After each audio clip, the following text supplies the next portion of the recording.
Hi நண்பர்களே, இன்றைக்கி morning வந்து என்ன பிரேக்ஃபாஸ்ட் பார்த்தா சீ ஃபுட் தான் பண்ணோம்.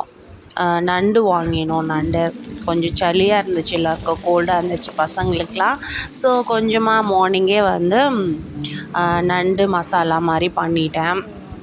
ஃபஸ்ட்டு எண்ணெயில் வந்து வெங்காயம், அதுக்கப்புறம் இஞ்சி பூண்டு எல்லாமே போட்டு வதக்கிட்டு அரைச்சி ஊற்றுறதுக்கு வந்து வெங்காயம், தக்காளி, மிளகு, சீரகம், சோம்பு, கண்டிப்பாக இது 3 வைக்கும்போது அந்த நண்டோட டேஸ்ட் நல்லா தூக்கலாக இருக்கும்.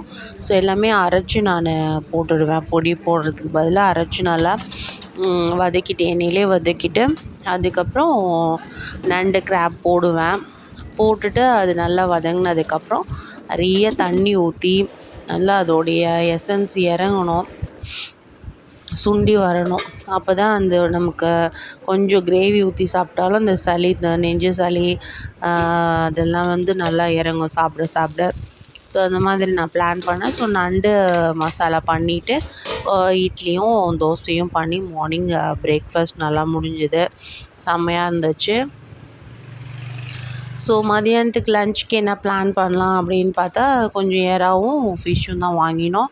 சங்கரா ஃபிஷ்ஷு வாங்கிட்டு எறா வந்து குழம்பு மாதிரி வச்சாச்சு. குழம்பு வச்சுட்டு சங்கரா வந்து ஃப்ரை பண்ணிட்டோம். சூப்பராக இருந்துச்சு. நல்லா முழுசாக போட்டு ஃப்ரை பண்ணிவிட்டேன்.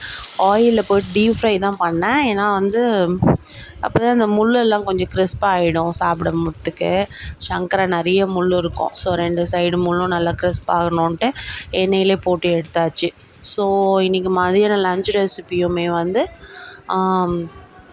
ஒயிட் ரைஸ், அதுக்கப்புறம் எறா குழம்பு மாதிரி வச்சு திக்காக வைக்கல, எறா குழம்பு, சங்கரா மீனும், ஸோ மார்னிங் வச்சுருந்த அந்த நண்டு மசாலாவுமே வச்சுட்டு கொஞ்சோண்டு ரசம்லாம் வச்சுட்டு இன்றைக்கி லன்ச் வந்து நாங்கள் இப்படி தான் பண்ணோம். சூப்பராக இருந்துச்சு. நீங்கள் என்னெல்லாம் சாப்பிட்டீங்கன்னு கண்டிப்பாக கமெண்ட் செக்ஷனில் கமெண்ட் பண்ணுங்கள்.